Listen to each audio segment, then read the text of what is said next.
ಅಧಿವೇಶನ ಅಂದ್ರೆ ಸಿಎಂ ಆಗಿ ಮೊದಲ ಅಧಿವೇಶನ. ಸಿಎಂ ರಾಜಕೀಯ ಕಾರ್ಯದರ್ಶಿಯಾಗಿ ಪೊನ್ನಣ್ಣ ಅವರು ನೇಮಕಗೊಂಡಿದ್ದಾರೆ. ಉಪ ಸಭಾಧ್ಯಕ್ಷ ಬದಲಾಗಿ ಸಿಎಂ ರಾಜಕೀಯ ಕಾರ್ಯದರ್ಶಿಯಾಗಿ ನೇಮಕಗೊಂಡಿದ್ದಾರೆ ಪೊನ್ನಣ್ಣ ಅವರು. ಇದು ಜಸ್ಟ್ ಲೇಟೆಸ್ಟ್ ಅಪ್ಡೇಟ್ಸ್ ಈಗ ಲಭ್ಯವಾಗ್ತಾ ಇರುವಂತದ್ದು. ಸಿಎಂ ಅವರ ರಾಜಕೀಯ ಕಾರ್ಯದರ್ಶಿಯಾಗಿ ಪೊನ್ನಣ್ಣ ನೇಮಕಗೊಂಡಿದ್ದಾರೆ ಅಂತ ಗೊತ್ತಾಗ್ತಾ ಇದೆ. ಉಪ ಸಭಾಧ್ಯಕ್ಷ ಬದಲಾಗಿ ಸಿಎಂ ರಾಜಕೀಯ ಕಾರ್ಯದರ್ಶಿಯಾಗಿ ಈಗ ಪೊನ್ನಣ್ಣ ಅವರು ನೇಮಕಗೊಂಡಿದ್ದಾರೆ. ನೋಡಿ, ನಾಳೆಯಿಂದ ಅಧಿವೇಶನ ಆರಂಭ ಆಗ್ತಾ ಇದೆ. ಒಂದ್ ಕಡೆ ವಿಪಕ್ಷ ನಾಯಕರು ಕೂಡ, ಅದು ಕೂಡ ದೋಸ್ತಿ ನಾಯಕರು, ಜೆಡಿಎಸ್ ಹಾಗೆ ಬಿಜೆಪಿ ನಾಯಕರು ಸರ್ಕಾರದ ವಿರುದ್ಧ ಮುಗಿಬೀಳುವಂತ ಲಕ್ಷಣಗಳು ಕಾಣಿಸ್ತಾ ಇದೆ. ಈ ಬಗ್ಗೆ ಮಾಹಿತಿ ಕೊಡ್ತಾರೆ ನನ್ನ ಕಲೀಗ್ ಬಸವರಾಜ್ ಫೋನ್ ಸಂಪರ್ಕದಲ್ಲಿ ಜಾಯ್ನ್ ಆಗಿದ್ದಾರೆ. ಬಸವರಾಜ್, ಸದ್ಯ ಏನೇನು ಬೆಳವಣಿಗೆ ಆಗ್ತಾ ಇದೆ ಖಾತೆ ವಿಚಾರಕ್ಕೆ ಸಂಬಂಧಪಟ್ಟಂತೆ ಅಂತ? ನಿಕೇಶ್, ಬಹಳ ಪ್ರಮುಖವಾಗಿ ಖಾತೆ ಹಂಚಿಕೆ ಇನ್ನೇನು ಕೆಲವೇ ನಿಮಿಷಗಳಲ್ಲಿ ಆಗುತ್ತೆ ಅನ್ನೋ ಮಾಹಿತಿಗಳು ರವಾನೆ ಆಗ್ತಾ ಇದಾವೆ.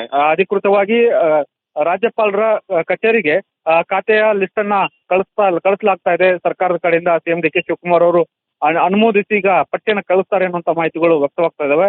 ಅದರ ಜೊತೆಗೆ ಸಚಿವರು ಮತ್ತು ಹಿರಿಯ ನಾಯಕರ ಜೊತೆಗೆ ಸಭೆಯನ್ನು ಕೂಡ ಕೃಷ್ಣಾದಲ್ಲಿ ನಡೆಸೋರಿದ್ದಾರೆ 4 ಗಂಟೆಯ ಬಳಿಕ. ಅದಕ್ಕೂ ಮುಂಚಿತವಾಗಿ ಖಾತೆ ಪಟ್ಟಿಯನ್ನ ಅಧಿಕೃತ ಮಾಡಿ ರಾಜಭವನಕ್ಕೆ ಕಳಿಸೋರಿದ್ದಾರೆ. ಆ ಕಳಿಸಿದ ನಂತರ ಅಧಿಕೃತವಾಗಿ ಸಚಿವರಿಗೆ ಖಾತೆಗಳ ಹಂಚಿಕೆ ಆಗುತ್ತೆ. ಬೆಳಗಿನಿಂದಲೂ ಕೂಡ ಒಂದಷ್ಟು ಹೆಸರುಗಳು ಇಂತಿಂತವ್ರಿಗೆ ಇಂತಿಂತ ಖಾತೆಗಳು ಸಿಗುವಂತ ಲಕ್ಷಣಗಳಿದ್ದಾವೆ ಅನ್ನುವಂತ ಮಾಹಿತಿಗಳು ಹರಿದಾಡ್ತಾ ಇತ್ತು. ಈಗ ಅಧಿಕೃತವಾದಂತಹ ಪಟ್ಟಿಯನ್ನು ಬಿಡುಗಡೆ ಮಾಡೋಕೆ ಸಿಎಂ ಅವರು ಡಿ ಕೆ ಶಿವಕುಮಾರ್ ಅವರು ರೆಡಿಯಾಗಿದ್ದಾರೆ.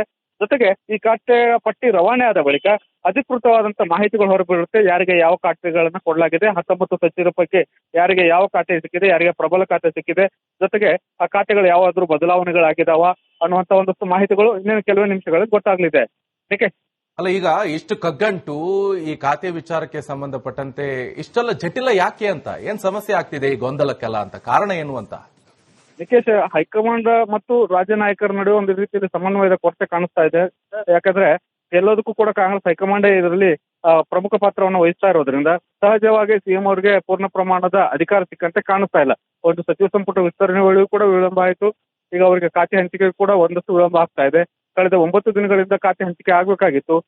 ದಿನದಿಂದ ದಿನಕ್ಕೆ ಕ್ಲಿಷ್ಟಕರವಾಗ್ತಾ ಇತ್ತು. ಕಾಂಗ್ರೆಸ್ ಹೈಕಮಾಂಡ್ ಭೇಟಿ ಮಾಡಿ ಬಂದರೂ ಕೂಡ ಸಿಎಂ ಅವರಿಗೆ ಅನುಮೋದನೆಗೆ ಸಿಕ್ಕಿರಲಿಲ್ಲ ಒಂದು ಅವಕಾಶ. ಇವತ್ತು ಬೆಳಗ್ಗೆ ಅವರಿಗೆ ಪಟ್ಟಿ ಒಂದು ರವಾನೆ ಆಗಿರ್ತಕ್ಕಂಥದ್ದು ಸಿಎಂ ಅವರಿಗೆ. ಆದ್ರೆ ಆ ಪಟ್ಟಿಯಲ್ಲಿ ಒಂದಷ್ಟು ಬದಲಾವಣೆಗಳು ಆಗ್ಬೇಕು ಅನ್ನುವಂತ ನಿಟ್ಟಿನಲ್ಲಿ ವಿಳಂಬ ಆಗ್ತಾ ಇದೆ ಅನ್ನುವಂಥದ್ದು ಮಾಹಿತಿಗಳಿದಾವೆ. ಅಂತಿಮವಾಗಿ ಈಗ ಪಟ್ಟಿಯನ್ನ ರವಾನಿಸುವಂತ ಕೆಲಸವನ್ನ ಸಿಎಂ ಅವರು ಮಾಡ್ತಾ ಇದ್ದಾರೆ.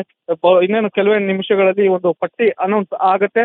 ಸಚಿವರಿಗೆ ಖಾತೆ ಹಂಚಿಕೆ ಆಗುವ ಲಕ್ಷಣಗಳು ಕಾಣಿಸ್ತಾ ಇದಾವೆ. ನಿಕೇಶ್, ಬಸವರಾಜ್, ಈಗ ಒಂದು ಮೀಟಿಂಗ್ ಅನ್ನ ಕರೆದಿದ್ದಾರೆ. ಮೀಟಿಂಗ್ ಅಲ್ಲಿ ಏನೆಲ್ಲ ಚರ್ಚೆ ಆಗಬಹುದು ಅಂತ?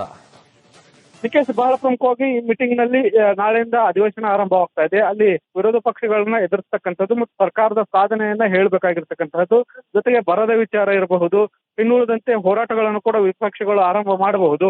ಅವುಗಳಿಗೆ ಯಾವ ರೀತಿಯಾಗಿ ಒಗ್ಗಟ್ಟಿನಿಂದ ನಾವು ತಿರುಗೇಟನ್ನ ಕೊಡಬೇಕು, ಅವುಗಳಿಗೆ ಸಮರ್ಥವಾದಂತಹ ಉತ್ತರವನ್ನ ಹೇಗೆ ಕೊಡಬೇಕು, ಖಾತೆ ಹಂಚಿಕೆ ವಿಳಂಬ ಆಗಿರೋದ್ರಿಂದ ಸಹಜವಾಗಿ ಪ್ರಶ್ನೋತ್ತರಕ್ಕೆ ತಯಾರಾಗಬೇಕಾಗಿರ್ತಕ್ಕಂಥ ಅನಿವಾರ್ಯತೆ ಸಚಿವರಿಗಿದೆ.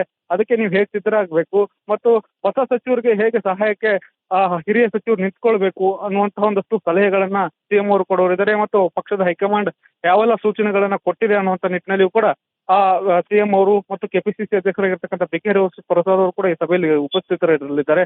ಅವರೆಲ್ಲರೂ ಕೂಡ ಒಂದು ಮಾಹಿತಿಯನ್ನ ಸಚಿವರಿಗೆ ಹಂಚಿಕೊಳ್ಳೋರಿದ್ದಾರೆ ಮತ್ತು ಒಂದಷ್ಟು ಸಲಹೆಗಳನ್ನ ಹಿರಿಯ ನಾಯಕರು ಕೂಡ ಸಚಿವರಿಗೆ ಕೊಡೋರಿದ್ದಾರೆ. ನಿಕೇಶ್, ಬಸವರಾಜ್, ಹಾಗೆ ಹೋಲ್ಡಲ್ಲಿರಿ, ಇನ್ನೊಂದು ಅಪ್ಡೇಟ್ಸ್ ಕೂಡ ಲಭ್ಯವಾಗ್ತಾ ಇದೆ. ಮತ್ತೆ ನಾನು